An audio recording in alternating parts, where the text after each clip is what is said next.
So already in the previous classes, I have already discussed that how to download a software from a particular website or from particular URL. In the slide, you can already see that URL where I can able to avail the open source software, that is Python 2.7.11. This is software available on this URL. Kindly download from that one and go for installation in your system. And let me start today a new topic that is called as development of Python applications or development of a program. So what exactly the topic is discussing is that either you can go for developing the applications or either you can go for developing the program. Generally, either if you're going for applications or a program, generally we have two types of modes. One is a interactive mode, and the second one is batch mode. These are the two types of modes available in for both applications or a program. If you want to run the applications, then you can go for interactive mode or a batch mode. The both options are available for a application and as well as a programs over here. Okay, and let me start with one by one. The first one is the interactive mode. Can anyone tell me that what do you mean by term interactive? Unmute your mic and just answer me that. Interactive mode. Mutual sharing. Okay, next. Any other?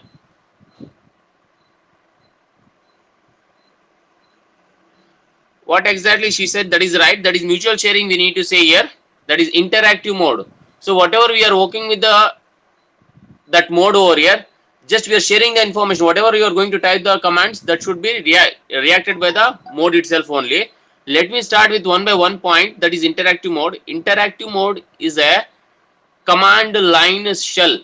It means that whenever we input some command, it will perform certain actions and it will throw in a message. Either maybe it is output, either maybe it is a error, either it may be any kinds of errors also. Okay, so this is the first point. Interactive mode is a command line shell we need to say here. Command line shell in the sense command prompt we need to say here. The same way here also interactive mode in the sense line shell we need to say. Second one, in a command line shell, if you write any Python statement,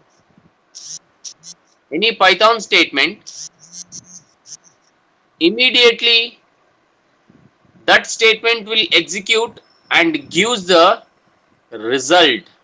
So it means that ಯಾವುದೇ ಒಂದು statement example ಅಂತಂದ್ರೆ a plus b ಅಥವಾ 10 plus 20, whenever we perform 10 plus 20 it will show the immediately answer, immediately as early as possible ಏನಾಗುತ್ತೆ reactions ತೋರಿಸ್ತಾ ಇರುತ್ತೆ, executions ಜಲ್ದಿ ಆಗ್ತಾ ಇರುತ್ತೆ. ಅಂತಹದಕ್ಕೆ ನಾವು ಇಂಟರಾಕ್ಟಿವ್ ಮೋಡ್ ಅಂತ ನಾವು ಹೇಳಬೇಕಾಗುತ್ತೆ. Third point, interactive mode is used to test the features of the Python. What Python can do ಅಂದ್ರೆ ಇಂಟರಾಕ್ಟಿವ್ ಮೋಡ್ ಇಂದ ನಾವೇನ್ ಮಾಡಬಹುದು, we can test the features ಅಂದ್ರೆ what are the, tell me features. Ambamma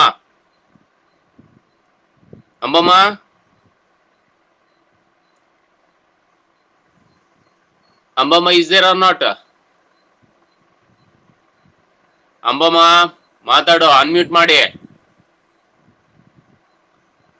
Okay, so features ಅಂತಂದ್ರೆ whatever we have studied in the features of Pythons, those are whether working with the interactive mode or not, that should be tested over in the interactive mode here. These are the 3 points what exactly we discussed in the interactive mode over here. Before going to for a next one, we have certain note in the sense we should remember these things. Interactive mode is not used for development of the business applications.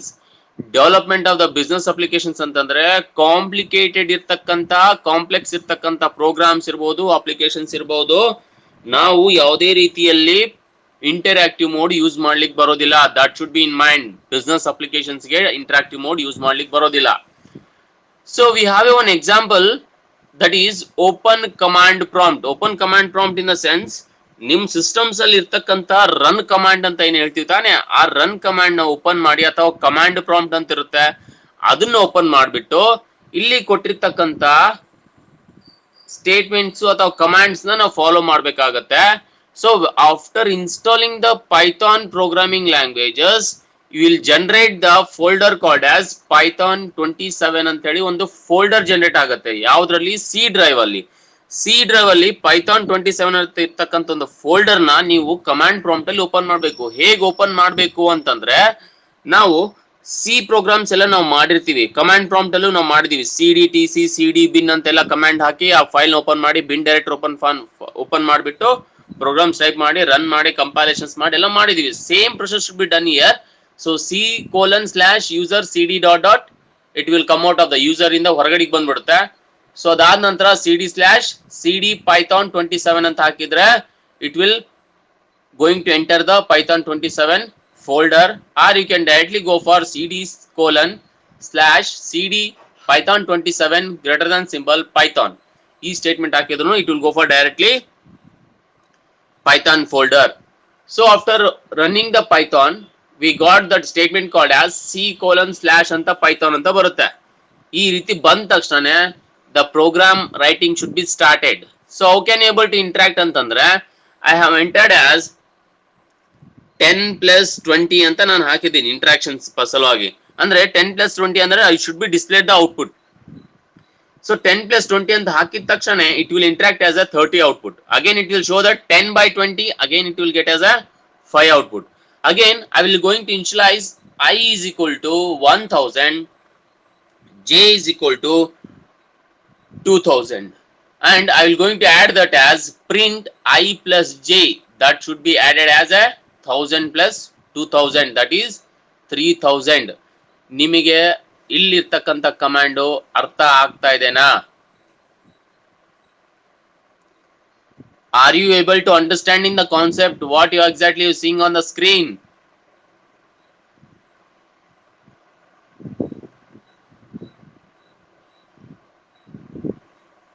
Right.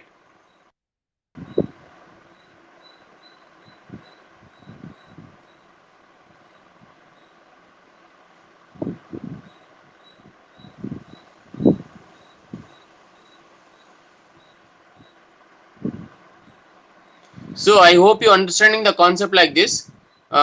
Let me know that how many people are learned about a prologue.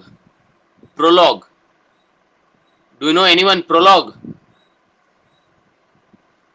Voice ಕೇಳಿಸಿದೆನಾ ನಿಮಗೆ? Can you hear my voice? Okay. Prologue ಅಲ್ಲಿ ಏನೇನು instructions ಕೊಡ್ತಾ ಇರ್ತಾನೆ ಅದೇ ರೀತಿಯಲ್ಲಿ ಇಲ್ಲಿ ಕೂಡ almost all scripting language similar ಆಗಿರುತ್ತೆ. ಸೊ 10 + 20 ಈ ರೀತಿಯಾಗಿ ನೀವು ಇಂಟರಾಕ್ಟಿವ್ ಮೋಡ್ ಅಂತ ಹೇಳ್ತೀವಿ. ಇಂಥ ವರ್ಕಿಗೆ ನಾವು ಇಂಟರಾಕ್ಟಿವ್ ಮೋಡ್ ಅಂತ ಹೇಳಬೇಕಾಗುತ್ತೆ. Again will go for a next one, that is a batch mode ಅಂತ ನಾವು ಹೋಗೋಣ. What exactly we need to learn a batch mode? Let me start here. In the batch mode we can write a group of python statements in one of the editor. Let me go for interactive mode. Interactive mode ಅಲ್ಲಿ ನಾವು ಒಂದು command ಹಾಕಿದ್ವಿ, ಏನಂತ note ಅಂತ ಏನಂತಿದೆ, interactive mode is not used for development of the business application. ಏನಕ್ಕೆ ಅಂತಂದ್ರೆ ಇಲ್ಲಿ ಪ್ರತಿಯೊಂದು ಲೈನ್ ನ ಎಕ್ಸಿಕ್ಯೂಷನ್ ಮಾಡಿಬಿಟ್ಟು ನಿಮಗೆ ತೋರಿಸ್ತಾ ಇರ್ತದೆ, ಅದಕ್ಕೆ ನಾವು ಇಂಟರ್ಪ್ರಿಟರ್ ಲೈನ್ ಅಂತ ಹೇಳ್ತಾ ಇರ್ತೀವಿ. So it will go for executive one line, it will show the output. Again one line, it will show the output. In the same way it will, so we can't able to write the more than one line, ಇಲ್ಲಿ ಬರ್ಲಿಕ್ಕೆ ಅವಕಾಶ ಇಲ್ಲ ನಮಗೆ, ಹೌದಾ? So ಅದೇ ರೀತಿಯಲ್ಲಿ will go for, if you having more than one lines ಇದ್ದಾಗ ಏನ್ ಮಾಡಬೇಕು, ಸೆಟ್ ಆಫ್ ಸ್ಟೇಟ್ಮೆಂಟ್ಸ್ ಇದ್ದಾಗ we suppose to go for batch mode ಅಂತ ನಾವು ಹೇಳ್ತೀವಿ. ಬ್ಯಾಚ್ ಮೋಡ್ ಸಿಸ್ಟಮ್ಸ್ ಅಲ್ಲಿ ಹೋದಾಗ definitely you can able to run a complex programs. So that is called as a batch mode anta heltivi. In the batch mode we can write the group of python statements in any one of the editors, IDE. Can anyone tell me that what do you mean by IDE? Unmute ಮಾಡಿ ಹೇಳ್ರಿ answer.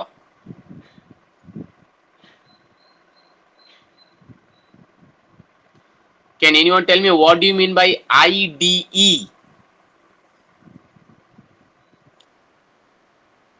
Yes, good.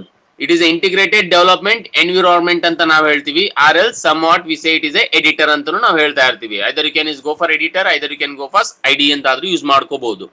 So this is the first point for the batch mode. Again we'll go for a different types of editors are notepad, notepad, notepad plus plus, edit plus, neo, g edit, IDLE. So note pad ಅಂತಾನು ಕೇಳಿರ್ತೀರಿ ಬಹಳ ಜನ. Note plus plus, note pad plus plus ಅಂತ ಇರುತ್ತೆ. Edit plus ಬಹಳ familiar ಆಗಿರುತ್ತೆ ನಿಮಗೆ. ಇಂಥ softwares ಗೆ ನಾವು ಎಡಿಟರ್ ಸಾಫ್ಟ್ವೇರ್ಸ್ ಅಂತ ಹೇಳ್ತೀವಿ. Where you can able to use these softwares, editor softwares, to write the set of programs, set of statements by using the editors. Or if you don't want to wish to use editors, again we have another options called as a IDE.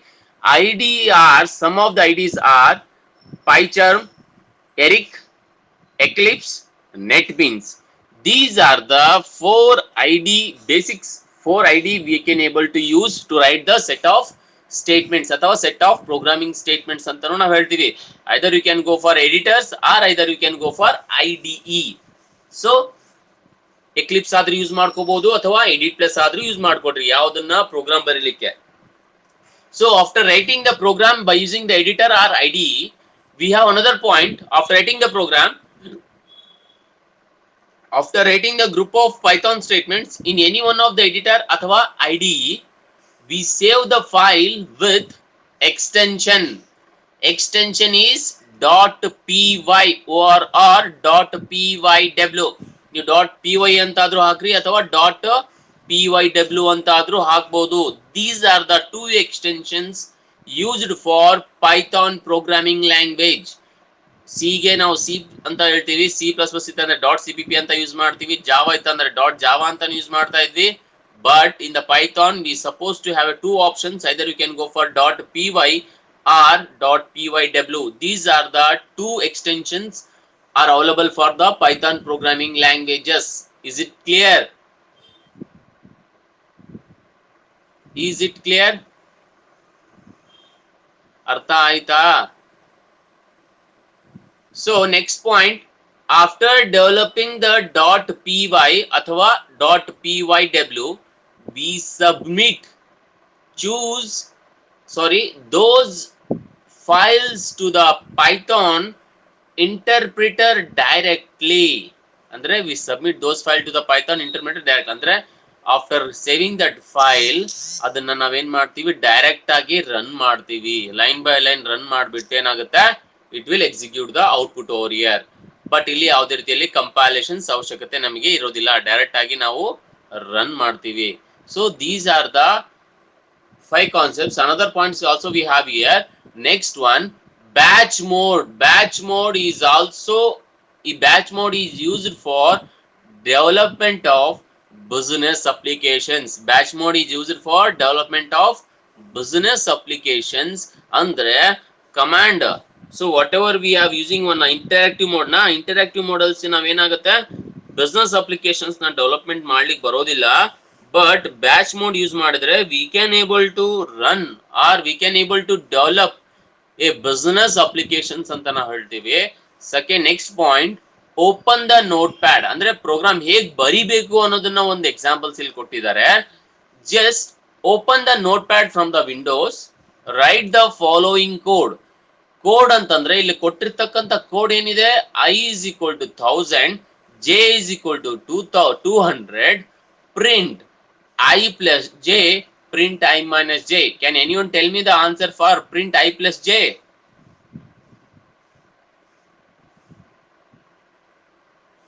Can anyone tell me the answer for print I plus J and I minus J?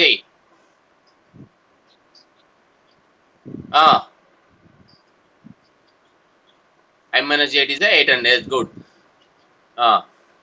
Next, after writing that program, save the file with demo.py. Demo.py antadru save ಮಾಡಿ ಅಥವಾ write down your register number or some other name else. You can go for any kinds of file name.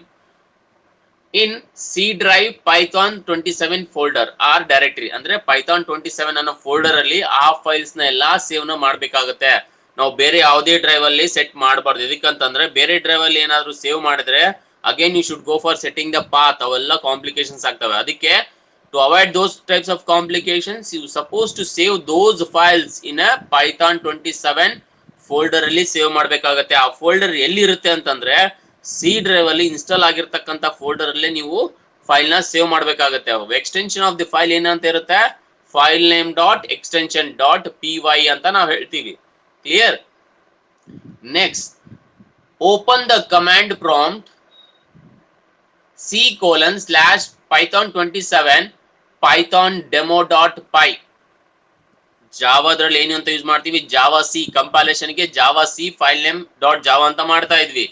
C program ಅಲ್ಲಿ ಏನ್ ಮಾಡ್ತಾ ಇದ್ವಿ, C program ಅಲ್ಲಿ we suppose to write down the program name dot file name ಹಾಕಿ run ಮಾಡ್ತಾ ಇದ್ವಿ. But ಇಲ್ಲಿ ಏನಾಗ್ತಾ ಇದೆ, V suppose to go for open the folder called as python27 and write down that how to run that file python demo.py. ಈ file ನ ಹಾಕಿದ್ರೆ ಆ ಫೈಲ್ ಏನಾಗುತ್ತೆ, ಡೈರೆಕ್ಟ್ ಆಗಿ ರನ್ ಆಗುತ್ತೆ. So output will be 1200 and another output will be 800. I hope you understanding the concept over here. ಈ program ನಿಮಗೆ ಅರ್ಥ ಆಗ್ತಿದೆ ಅಂತ ಅನ್ಕೊಂತೇನೆ. ಏನಾದ್ರೂ ಡೌಟ್ಸ್ ಇದ್ರೆ ಅಥವಾ ರಿಪೀಟ್ ಏನಾದ್ರೂ ಮಾಡ್ಬೇಕಿತ್ತಂದ್ರೆ ಅನ್ಮ್ಯೂಟ್ ಮಾಡಿ ಹೇಳ್ತೀನಿ ನಾನು. Be fast.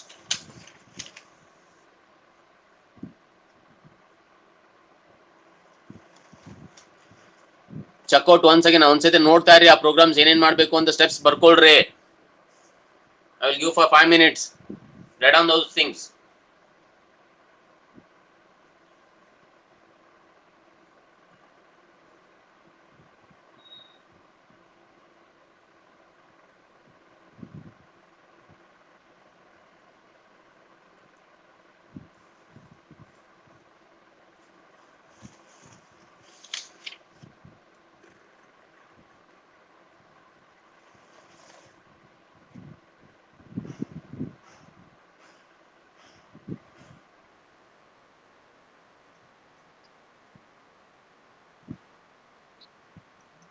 ಇಲ್ಲ, ನೀವು ಪೈಥಾನ್ 27 ವರ್ಷನ್ ಡೌನ್ಲೋಡ್ ಮಾಡಿದ್ರೆ ಈ ಪೈಥಾನ್ 27 ಅನ್ನೋದು ಫೋಲ್ಡರ್ ಇರುತ್ತೆ. ಕೆಲವೊಂದ್ರಲ್ಲಿ ನೀವು 3 ವರ್ಷನ್ ಯೂಸ್ ಮಾಡಿದ್ರೆ ಪೈಥಾನ್ 3 ಅಂತ ಬರುತ್ತೆ. ವರ್ಷನ್ ಚೇಂಜ್ ಆದಂಗೆಲ್ಲ ಫೋಲ್ಡರ್ ನೇಮ್ ಚೇಂಜ್ ಆಗುತ್ತೆ.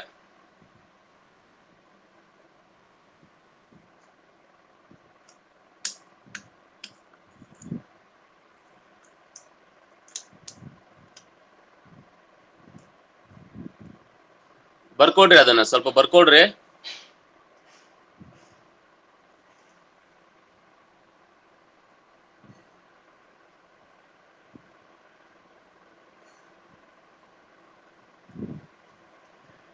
ಇನ್ನೊಂದು ನಿಮಗೆ ಹೇಳ್ಬೇಕಾಗಿದ್ದ ವಿಷಯ ಏನಂತಂದ್ರೆ, ಪೈಥಾನ್ ನೋಟ್ಸ್ ಎಲ್ಲೂ ಹುಡ್ಕೊಳಕ್ ಹೋಗ್ಬೇಡ್ರಿ. ನನ್ನ ಕಡೆಗಿದೆ, ನಾನು ಶೇರ್ ಮಾಡ್ತೀನಿ ನಾನು ನಿಮಗೆ, ಆಯ್ತಾ? ಇಲ್ಲಿ PPT ಅಲ್ಲಿ ಇರ್ತಕ್ಕಂಥ ನೋಟ್ಸೇ ನಿಮಗೆ ಫೈನಲೈಸ್. ಜಾಸ್ತಿ ನೀವು ಎಕ್ಸಾಮ್ಸ್ಗೆ ಟೆನ್ಷನ್ ತಗೊಳಕ್ಕೆ ಹೋಗ್ಬೇಡ್ರಿ. ಬಿಕಾಸ್ ಒಂದೊಂದು ಲೈನ್ ಅಥವಾ ಎರಡೆರಡು ಲೈನ್, ಮೂರ್ ಲೈನ್ ಅಲ್ಲಿ ಇರ್ತಕ್ಕಂಥ ಆನ್ಸರ್ ಅಷ್ಟೇ ಇದು ಪೈಥಾನ್ ಪ್ರೋಗ್ರಾಮಿಂಗ್ ಲ್ಯಾಂಗ್ವೇಜಸ್. ಆಯ್ತಾ? ಟೆಕ್ಸ್ಟ್ ಬುಕ್ಸ್ ನಿಮಗೆ ಅವೈಲಬಲ್, ಇಂಟರ್ನೆಟ್ ಅಲ್ಲಿ ಬಹಳಷ್ಟು ಟೆಕ್ಸ್ಟ್ ಬುಕ್ಸ್ ಅವೈಲಬಲ್ ಇದಾವೆ. ಬಟ್ ನಿಮ್ಗೆ ಇಲ್ಲಿ A to Z syllabus text book ಅಲ್ಲಿ ಇರ್ತಕ್ಕಂಥ ಒಂದು ಮೆಟೀರಿಯಲ್ ನಾನು ಶೇರ್ ಮಾಡ್ತೀನಿ. ಅದನ್ನ ಮಾತ್ರ ನೀವು ರೆಡಿ ಮಾಡಿ. That is enough for your main examinations. Red on the B fast.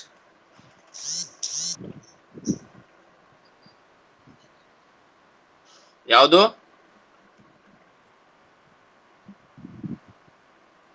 ಹಾಗಲ್ಲ, ನೀನ್ ಏನಂತ ಎಂಟ್ರಿ ಅಲ್ಲಿ ಏನಂತ ನೋಟ್ ಪ್ಯಾಡ್ ಅಲ್ಲಿ I is equal to 1000, J is equal to ಅಲ್ಲಿ ಕ್ಯಾಪಿಟಲ್ J ಅಂತ ಹಾಕಿ, ಕ್ಯಾಪಿಟಲ್ J ಅಂತ ಹಾಕಿನ ಎಲ್ಲ ಸ್ಮಾಲ್ J ಅಲ್ಲ. ಆ ಪ್ರಿಂಟ್ ಅನ್ನೋದು ಕ್ಯಾಪಿಟಲ್ ಲೆಟರ್ ಹಾಕೇನ, ಪ್ರಿಂಟ್ ಅನ್ನೋದು ಎಲ್ಲ ಸ್ಮಾಲ್ ಅಲ್ಲ. ಅದನ್ನ ಫೈಲ್ ನ ಯಾವ ರೂಪದಲ್ಲಿ ಸೇವ್ ಮಾಡಿದ್ವಿ?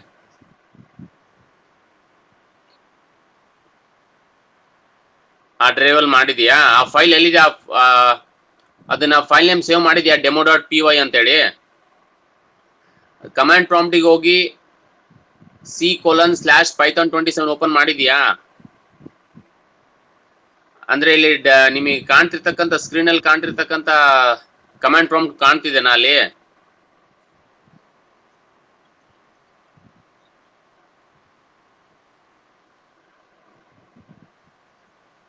ಪೈಥಾನ್ demo.py ಅಂತ ಮಾಡಿದ್ರೆ ರನ್ ಮಾಡಿದ್ರೆ ಬರ್ತಾ ಇಲ್ವಾ? ಬರುತ್ತೋ? ಸೇವ್ ಮಾಡಿರಂಗಿಲ್ಲ ಸರಿಗ ಅಷ್ಟೇ. ಇನ್ಸತಿ ಮಾಡಿ. ಇದಕ್ಕಂದ್ರೆ ಪ್ರೋಗ್ರಾಮು ಲೆಂತ್ ಇಲ್ಲ ಇದ್ರಾಗ, ಬರೀ 4-5 ಲೈನ್ ಅಷ್ಟೇ ಪ್ರೋಗ್ರಾಮ್ಸ್ ಇರೋ ಇದ್ರಲ್ಲಿ. ಅಷ್ಟೇ. ಅದಕ್ಕೆ ಅದನ್ನ ಯೂಸ್ ಮಾಡಿ. ಸಿಲಿ ಪ್ರೋಗ್ರಾಮ್ ಏನು ಅಷ್ಟು ಇದೇನಿಲ್ಲ, ಈಸಿ ಇದೆ. ಬರ್ಕೊಂಡ್ರೇನ್ಮಾ?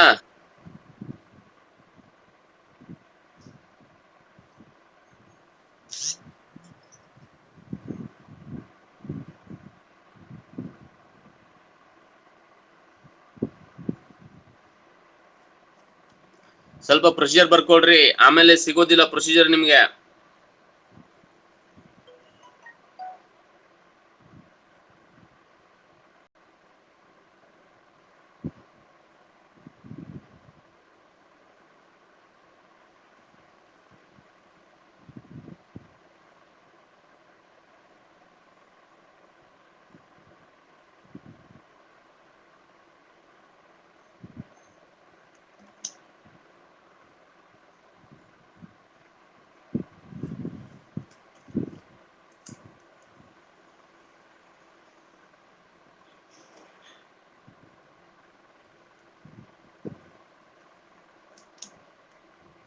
Okay, then I will go for next one. Shall I go for next one?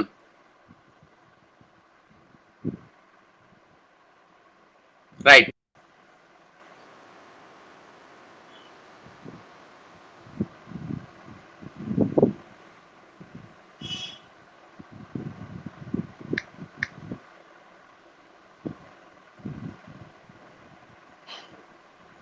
Screen ಕಾಣ್ತಾ ಇದೆ ಎಲ್ಲರಿಗೆ? Right. So next, after typing the program and saving the program, after running the program, we got the output. Next, before going to run the program, we show some of the important. That is, whenever we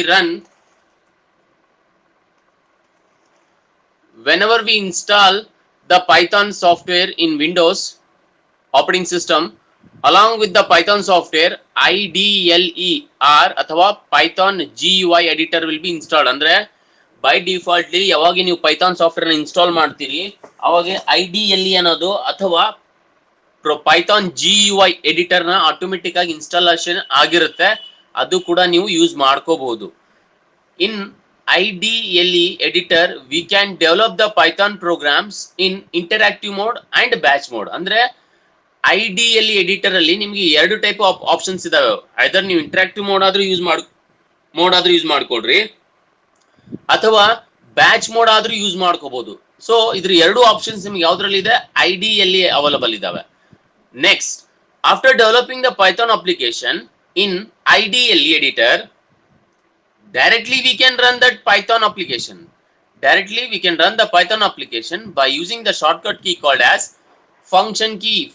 F5 ಅಂತಂದ್ರೆ function key use ಮಾಡಿದ್ರೆ ಆ type ಮಾಡಿರ್ತಕ್ಕಂಥ program easy ಆಗಿ run ಮಾಡಬಹುದು. Okay, next, within the IDLE editor we can perform the debugging operations of the Python application. We can perform the debugging operations of the Python applications. ಇದು ಕೂಡ ನೀವು operations ಮಾಡಬಹುದು. ಅಂದ್ರೆ errors ಏನಾಯ್ತು ಅದನ್ನ debug ಮಾಡಬೇಕು ಅಂದ್ರೂ of course you can do with the IDLE editor ಅಲ್ಲೇ ಮಾಡಬಹುದು. ಸಪರೇಟ್ ಆಗಿ ಮತ್ತೆ ನೋಟ್ ಪ್ಯಾಡ್ ಅಲ್ಲಿ ಹೋಗಿ ಚೇಂಜಸ್ ಮಾಡೋ ಅವಶ್ಯಕತೆ ಇರೋದಿಲ್ಲ. ನೆಕ್ಸ್ಟ್, an organizations contain, ಅಂದ್ರೆ ಆರ್ಗನೈಸೇಷನ್ಸ್ ಅಂದ್ರೆ ಆಪರೇಷನ್ಸ್, ಡಿಬಗಿಂಗ್ ಆಪರೇಷನ್ಸ್ ಅಂತ ಏನ್ ಹೇಳಿದಿರ್ತಾನೆ ಅದು.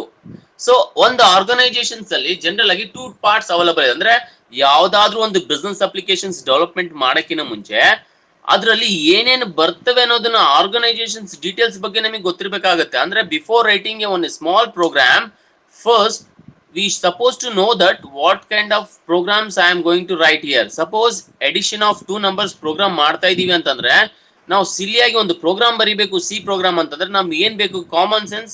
we supposed to understand that if you are writing the addition of two numbers, I need two variables ಅಂತಂದ್ರೆ A ಮತ್ತೆ B, ಈ ಎರಡು ವೇರಿಯೇಬಲ್ಸ್ ಗೆ ಎರಡು ವ್ಯಾಲ್ಯೂ ರೀಡ್ ಮಾಡ್ತೀವಿ.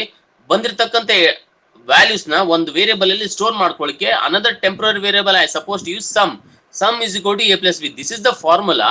ಈ ಫಾರ್ಮುಲಾ ಯೂಸ್ ಮಾಡ್ಕೊಂಡು ಒಂದು ಸಿ ಪ್ರೋಗ್ರಾಮ್ ಬರೀಬಹುದು ಅನ್ನೋದನ್ನ ಒಂದು ಥಿಂಕಿಂಗ್ ಇರಬೇಕು. ಅಂದ್ರೆ ಇಲ್ಲಿ ಫಸ್ಟ್ ನನಗೆ ಡಾಟಾ ಬೇಕು, ವಾಟ್ ಕೈಂಡ್ ಆಫ್ ಆಪರೇಷನ್ಸ್ ನಾನು ಪರ್ಫಾರ್ಮ್ ಮಾಡಬೇಕು ಅನ್ನೋದನ್ನ ಅದ್ರ ಕೂಡ ನಮಗೆ ಗೊತ್ತಾಗಬೇಕಾಗುತ್ತೆ. ಅದಕ್ಕೆ ಇಲ್ಲಿ any organisations contain two parts. First one is A data and the second one is A operations ಅಂತ ಹೇಳ್ತೀವಿ. ಡಾಟಾ ಅಂದ್ರೆ ಏನು, ಆಪರೇಷನ್ಸ್ ಅನ್ನೋದನ್ನ ಏನೋದನ್ನ ನೋಡೋಣ. So here data, in the sense we are taking one example over here. Example bank.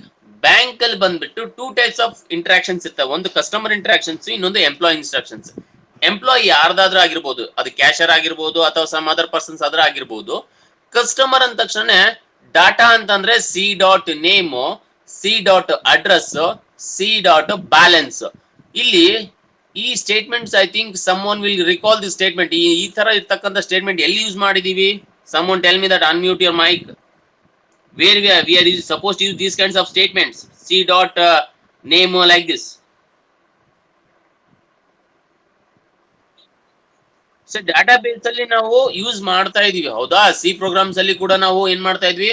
Object dot function name, object dot function name ಅಂದ್ರೆ class ಅಲ್ಲಿ ಇರ್ತಕ್ಕಂಥ functions ನಾನು ಯೂಸ್ ಮಾಡಬೇಕು ಔಟ್ಸೈಡ್ ದ ಕ್ಲಾಸ್ ಅಂತಂದ್ರೆ we suppose to create the object dot class name ಅಥವಾ function name, ಆ ರೀತಿ ಕೊಡ್ತಾ ಇದ್ವಿ. ಅದೇ ರೀತಿ ಇಲ್ಲೂ ಕೂಡ ಸಿ ಅಂತಂದ್ರೆ customer dot name, customer dot address. C ಅನ್ನೋದು is nothing but object of the class called as a customer. Customer ಇರ್ತಕ್ಕಂಥ ಆಟ್ರಿಬ್ಯೂಟ್ಸ್, ನೇಮು, ಅಡ್ರೆಸ್, ಬ್ಯಾಲೆನ್ಸ್ ಇವೆಲ್ಲ ಏನಿದೆ ಆಟ್ರಿಬ್ಯೂಟ್ಸ್ ಅಂತ ಹೇಳ್ತೀವಿ. So these are called as a data, we of accessing the data of the table called as a customer. Next operations ಅಂತಂದ್ರೆ ಅರ್ಥ ಏನು? What kind of the things I can able to perform on the customer table. Customer table ಮೇಲೆ ಏನೇನ್ perform ಮಾಡಬಹುದು ಅಂತಂದ್ರೆ we can able to perform first one. ಈಗ ನೀವೇನಾದ್ರೂ deposit ಮಾಡ್ಬೇಕು ಅಂತಂದ್ರೆ ಡೆಪಾಸಿಟ್ ಮೆಥಡ್ ಫಂಕ್ಷನ್ ನ ಕಾಲ್ ಮಾಡ್ಬೇಕು, ಡೆಪಾಸಿಟ್ ಮಾಡ್ಬೇಕಾಗತ್ತೆ. ನೀವು ವಿತ್ ಡ್ರಾ ಮಾಡ್ಬೇಕು ಅಂತಂದ್ರೆ ವಿತ್ ಡ್ರಾ ಮೆಥಡ್ ಫಂಕ್ಷನ್ ನ ಕಾಲ್ ಮಾಡ್ಬೇಕಾಗತ್ತೆ. ಅಥವಾ ಬ್ಯಾಲೆನ್ಸ್ ಎಂಕ್ವೈರಿ ಮಾಡ್ತಾ ಇದೀವಿ ಅಂತಂದ್ರೆ ಬ್ಯಾಲೆನ್ಸ್ ಎಂಕ್ವೈರಿ ಮೆಥಡ್ ನ ಫಾಲೋ ಅಪ್ ಮಾಡ್ಬೇಕಾಗತ್ತೆ. ಸೊ ಈ ರೀತಿಯಾಗಿರ್ತಕ್ಕಂಥ ಆಪರೇಷನ್ಸ್ ಗೆ ನಾವು ಡಾಟಾ ಮತ್ತೆ operations for A particular tables ಅಂತ ಹೇಳ್ತೀವಿ. ಅದೇ ರೀತಿಯಲ್ಲಿ ಕೂಡ ಎಂಪ್ಲಾಯಿ ಕೂಡ ಇದೇ ರೀತಿ ನಾವು ಹೇಳ್ತೀವಿ. ಡಾಟಾ ಅಂತಂದ್ರೆ E dot num, E dot E ಅಂತಂದ್ರೆ object of the class employee, employee dot num, employee dot I D, employee dot salary. ಅದಾದ್ಮೇಲೆ ಆಪರೇಷನ್ಸ್ ಏನಂತಿರುತ್ತೆ? D A, H R A, P F, tax, total salary, average salary. So we have lot of methods we have here. So those kinds of operations we can able to do on the employment, ಅಂದ್ರೆ employee table ಮೇಲೆ ನಾವು operations perform ಮಾಡಬಹುದು. These are the examples where we can able to perform on the particular table. ಅದಕ್ಕೆ ನಾವು data ಮತ್ತೆ operations ಬಗ್ಗೆ ನಮಗೆ ಇರ್ತಕ್ಕಂತ ಥಿಂಗ್ಸ್ ನ ನಮಗೆ ಗೊತ್ತಿರಬೇಕು. Is it clear about this table example? Table ಅರ್ಥ ಆಯ್ತಾ? Example right. Next, so next we'll go for data of any organizations we can represent by using any programming languages. ಅಂದ್ರೆ ಯಾವುದೇ ಒಂದು ಆರ್ಗನೈಸೇಷನ್ಸ್ ನ ನಾವು ರೆಪ್ರೆಸೆಂಟೇಷನ್ಸ್ ಮಾಡಬಹುದು. ಯಾವುದ್ರ ಮುಖಾಂತರದಿಂದ? ಡಾಟಾದಿಂದ ನಾವು ರೆಪ್ರೆಸೆಂಟೇಷನ್ ಮಾಡಬಹುದು by using Python programming languages, ಅಥವಾ ಬೇರೆ ಯಾವುದೇ ಲ್ಯಾಂಗ್ವೇಜ್ ಇಂದನೂ ನಾವು data of the organisation representations ಮಾಡಬಹುದು. ಇದು ಫಸ್ಟ್ ಪಾಯಿಂಟ್. ಸೆಕೆಂಡ್ ಒನ್ ಏನಂದ್ರೆ to represent the data of the organisation programming language are providing data types and variables. ಅಂದ್ರೆ ನಿಮಗೆ ಆಲ್ರೆಡಿ ಗೊತ್ತಿದೆ ಸಿ ಪ್ಲಸ್ ಪ್ಲಸ್ ಅಲ್ಲಿ ಅಥವಾ ಜಾವಾದ್ರಲ್ಲಿ ನಾವೇನ್ ಮಾಡ್ತಾ ಇದೀವಿ ಅಂದ್ರೆ what kind of input we are taking, what kind of output we are doing to displaying. ಅದೇ ಆದ ರೀತಿಯಲ್ಲಿ ಪರ್ಟಿಕ್ಯುಲರ್ ನಮಗೆ ಐಡೆಂಟಿಫೈರ್, ಕೀವರ್ಡ್ಸ್ ಇವೆಲ್ಲ ನಮಗೆ ಆಲ್ರೆಡಿ ಸ್ಟಡಿ ಮಾಡಿದೀವಿ ನಾವು, ಹೌದಾ? ಸೊ ನಾವು ವೇರಿಯಬಲ್ ನ ಡಿಕ್ಲರೇಷನ್ಸ್ ಮಾಡಬೇಕು ಅಂತಂದ್ರೆ ಅಥವಾ ವೇರಿಯಬಲ್ಸ್ ಅಥವಾ ಡಾಟಾ ಏನಾದ್ರೂ ಯೂಸ್ ಮಾಡಬೇಕು ಅಂದ್ರೆ ಅದು ಡಾಟಾನ ಅಥವಾ ವೇರಿಯಬಲ್ಸ್ ಅಥವಾ ಐಡೆಂಟಿಫೈರ್ಸ್ ಕೀವರ್ಡ್ ಪ್ರತಿ ಒಂದನ್ನ ನಾವು ವೇರಿಯಬಲ್ಸ್ ನ ಡಿಕ್ಲೇರ್ ಮಾಡ್ಬೇಕಂದ್ರೆ ರೂಲ್ಸ್ ಏನಂತ ಇದೆ? Variable should not be used as a keyword. Keyword ಇರ್ತಕ್ಕಂಥದ್ದನ್ನ ನಾವು ವೇರಿಯಬಲ್ಸ್ ಆಗಿ ಯೂಸ್ ಮಾಡ್ಲಿಕ್ಕೆ ಬರೋದಿಲ್ಲ, ಹೌದಾ? ಅಂದ್ರೆ what exactly it means that for every keywords they have a specific meanings that should not be changed by at any cost, ಹೌದಾ? ಅದನ್ನ ಬಿಟ್ಟು ಬೇರೆ ಯಾವುದೇ ರೀತಿಯಲ್ಲಿ ವೇರಿಯಬಲ್ಸ್ ನಾದ್ರೂ ಯೂಸ್ ಮಾಡ್ಕೊಳ್ರಿ, ಆ ವೇರಿಯಬಲ್ ಯಾವ ಫಾರ್ಮೆಟ್ ಅಲ್ಲಿ ಆಗಿರ್ಬೇಕು. ಡಾಟಾ ಇನ್ಪುಟ್, ಡಾಟಾ ಟೈಪ್ಸ್ ಅಂತಂದ್ರೆ integer, float, double, char, long double. So ಬಹಳಷ್ಟು ಡಾಟಾ ಟೈಪ್ಸ್ ಅವೈಲಬಲ್ ಇದಾವೆ. ಬೇಸಿಕ್ ಆಗಿ ನಾವು ಯೂಸ್ ಮಾಡಿರ್ತಕ್ಕಂಥ int, char, double, float. So ಇದು ನಾಲ್ಕು ನಾವು ಬೇಸಿಕ್ ನ ಯೂಸ್ ಮಾಡ್ತಾ ಇರ್ತೀವಿ. ಇದನ್ನ ನೀವು format, what type of input you are going, integer ಇತ್ತಂದ್ರೆ ಇಂಟ್ ಅಂತ ಕೊಡ್ರಿ, ಫ್ಲೋಟ್ ಇತ್ತಂದ್ರೆ ಫ್ಲೋಟಿಂಗ್ ಪಾಯಿಂಟ್ ಕೊಡ್ರಿ, ಇಲ್ಲ integer with float higher value ಇತ್ತು ಅಂದ್ರೆ ಡಬಲ್ ಅಂತ ಕೊಡಿ, ಕ್ಯಾರೆಕ್ಟರ್ ಇತ್ತು ಅಂತಂದ್ರೆ ಕ್ಯಾರ್ ಅಂತ ಕೊಡಿ. ಅಥವಾ ಸ್ಟ್ರಿಂಗ್ ಇತ್ತು ಅಂತಂದ್ರೆ ಅರೇ ಕೊಡ್ಬೇಕಾಗುತ್ತೆ. ಈ ರೀತಿಯಾಗಿರ್ತಕ್ಕಂಥ ಡಾಟಾ ಟೈಪ್ ಕಂಪಲ್ಸರಿ ಆಗಿ ನಾವು ಪ್ರೊವೈಡ್ ಮಾಡಿದ್ರೆ ಮಾತ್ರ ಡಾಟಾ ಆಫ್ ದಿ ಆರ್ಗನೈಸೇಷನ್ಸ್ ನಾವೇನ್ ಮಾಡ್ಬೋದು, ಡಿಕ್ಲೇರ್ ಮಾಡ್ಬೋದು ಅಥವಾ ರೆಪ್ರೆಸೆಂಟೇಷನ್ ಮಾಡ್ಬೋದು ಅಂತ ಅರ್ಥ. ಥರ್ಡ್ ಪಾಯಿಂಟ್ ಅರ್ಥ ಆಯ್ತಾ ನಿಮ್ಗೆ? ಆ ಪಾಯಿಂಟ್ ನಿಮ್ಗೆ ಅರ್ಥ ಆಯ್ತಾ?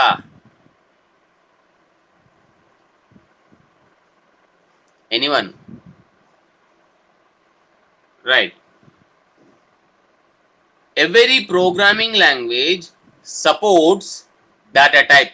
ಅಂದ್ರೆ ಪ್ರತಿ ಒಂದು ಪ್ರೋಗ್ರಾಮಿಂಗ್ ಲ್ಯಾಂಗ್ವೇಜ್ ಅಲ್ಲಿ ಪ್ರತಿ ಒಂದಕ್ಕೆ ಡಾಟಾ ಟೈಪ್ ಅನ್ನೋದನ್ನ ಸ್ಪೆಸಿಫಿಕೇಶನ್ಸ್ ಇರುತ್ತೆ. ಬಟ್ ವೇ ಆಫ್ ಡಿಕ್ಲರೇಷನ್ಸ್ ಇರ್ಬೋದು, ವೇ ಆಫ್ ಯೂಸಿಂಗ್ ಬೇರೆ ಇರ್ಬೋದು, ಬಟ್ ನೇಮಿಂಗ್ ಕೂಡ ಬೇರೆ ಇರ್ಬೋದು, ಬಟ್ ಬಿಹೇವಿಯರ್ ಮಾತ್ರ ಸೇಮ್ ಆಗಿರುತ್ತೆ. ಹೌದಾ? Data type and variable, but the data type and the variable of one language are not going to be same with another programming language. ಕೆಲವೊಂದ್ ಕಡೆಗೆ ನಾವು ಸಿ ಪ್ರೋಗ್ರಾಮ್ ಅಲ್ಲಿ ಇಂಟ್ ಅಂತ ಯೂಸ್ ಮಾಡ್ತೀವಿ, but Python program ಅಲ್ಲಿ int ಅಂತ use ಮಾಡಬಾರ್ದು, integer ಅಂತಾನೆ ಯೂಸ್ ಮಾಡಬೇಕು ನಾವು. ಈ ರೀತಿಯಾದಂತ ಒಂದು ಡಿಕ್ಲರೇಷನ್ಸ್ ಇರ್ತವೆ. ಕೆಲವೊಂದ್ರೆ ಶಾರ್ಟ್ ಕಟ್ ಯೂಸ್ ಮಾಡ್ತೀವಿ, ಕೆಲವೊಂದ್ರಲ್ಲಿ ಯೂಸ್ ಮಾಡ್ಲಿಕ್ಕೆ ಬರೋದಿಲ್ಲ. ಇಂತ ಡಿಫ್ರೆನ್ಸಿಯೇಷನ್ಸ್ ಇರ್ತವೆ. ಆಯ್ತಾ? So that should not be same on with another programming language ಅಂತ ನಾವ್ ಹೇಳ್ಬೇಕಾಗುತ್ತೆ. Next, operations of the organization we can represent by using any programming language. Operations of the organization we can represent ಅಂತಂದ್ರೆ ನೀವು create ಮಾಡಿರ್ತಕ್ಕಂಥ data of the ಆರ್ಗನೈಸೇಷನ್ಸ್ಗೆ ಯಾವುದೇ ರೀತಿಯ operations ಅಂತಂದ್ರೆ, ನಾನು ನಿಮ್ಗೆ ಹೇಳಿದ್ದೆ ಬ್ಯಾಂಕ್ ಅಲ್ಲಿ ಯಾವುದೇ ರೀತಿಯಲ್ಲಿ ಆಪರೇಷನ್ ಪರ್ಫಾರ್ಮ್ ಮಾಡಬೇಕು ಅಂದ್ರೆ, ಒಬ್ಬ ಕಸ್ಟಮರ್ ಬ್ಯಾಲೆನ್ಸ್ ಚೆಕ್ ಮಾಡಬೇಕು ಅಂತಂದ್ರೆ ಬ್ಯಾಲೆನ್ಸ್ ಎಂಕ್ವೈರಿ ಮೆಥಡ್ ನ ಕಾಲ್ ಮಾಡಬೇಕಾಗುತ್ತೆ. ಫಂಕ್ಷನ್ ಕಾಲ್ ಮಾಡಿದ್ರೆ will get as a balance enquiry. ಈ ರೀತಿ ಆಗಿರ್ತಕ್ಕಂಥ ಆಪರೇಷನ್ಸ್ ನೀವೇನಾದ್ರೂ ಪರ್ಫಾರ್ಮ್ ಮಾಡಬಹುದು. ಸೊ ಅದನ್ನು ಕೂಡ ನಾವು ಪ್ರೋಗ್ರಾಮಿಂಗ್ ಲ್ಯಾಂಗ್ವೇಜ್ ಅಲ್ಲಿ ರಿಪ್ರೆಸೆಂಟೇಷನ್ಸ್ ಮಾಡಬಹುದು ಅಂತ ಅರ್ಥ. Next, to represent the operations of the organisation every programming language is providing functions or methods or both. So ನಾನು ಪ್ರತಿ ಸಲ ಹೇಳ್ತಾ ಇದ್ದೀನಿ, ಯಾವುದೇ ಒಬ್ಬ ಕಸ್ಟಮರ್ದು ಬ್ಯಾಲೆನ್ಸ್ ಎಂಕ್ವೈರಿ, ಬ್ಯಾಲೆನ್ಸ್ ಅಂತಂದ್ರೆ ಏನು, ಮೆಥಡ್ ಅಥವಾ ಫಂಕ್ಷನ್ಸ್ ಅಂತಾನು ಹೇಳ್ತೀವಿ. ಆ ಫಂಕ್ಷನ್ಸ್ ನಿಮ್ಗೆ ಎಲ್ಲಿ ಬೇಕು ಅಲ್ಲಿನ ಯೂಸ್ ಮಾಡಬಹುದು ಬೈ ಯೂಸಿಂಗ್ ದ ಆಬ್ಜೆಕ್ಟ್. ಹೌದಾ? ಸೊ ಅಂತದನ್ನ ನಾವು ಇಲ್ಲಿ ಆ ಆಪರೇಷನ್ಸ್ ನಾವು ಹೇಗೆ ಕಾಲ್ ಮಾಡಬೇಕು ಅಂತಂದ್ರೆ ಬೈ ಯೂಸಿಂಗ್ ಫಂಕ್ಷನ್ಸ್ ಅಥವಾ ಮೆಥಡ್ಸ್ ಅಥವಾ ಎರಡು ಕೂಡ ಯೂಸ್ ಮಾಡಬಹುದು. ಯಾವ್ದ್ರಲ್ಲಿ? ಪೈಥಾನ್ ಪ್ರೋಗ್ರಾಮಿಂಗ್ ಲ್ಯಾಂಗ್ವೇಜ್ ಅಂತ ನಾವು ಹೇಳ್ತೀವಿ. So this is about your batch mode. I think you are understand the concept of this 5 points. ಅರ್ಥ ಆಗಿದೆ ನಿಮ್ಗೆ 5 ಪಾಯಿಂಟ್ಸ್?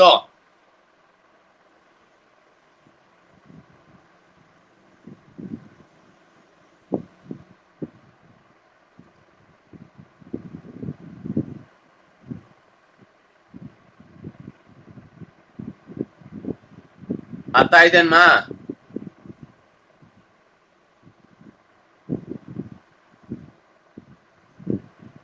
ಯಾರೋ ನೋ ಅಂತ ಹಾಕಿರಿ. ಶಿವಲೀಲಾ ನೋ ಅಂತ ಟೈಪ್ ಇದೆ. ಏನಮ್ಮ ಯಾವ್ದು ಅರ್ಥ ಆಗಿಲ್ಲ ನಿಮ್ಗೆ?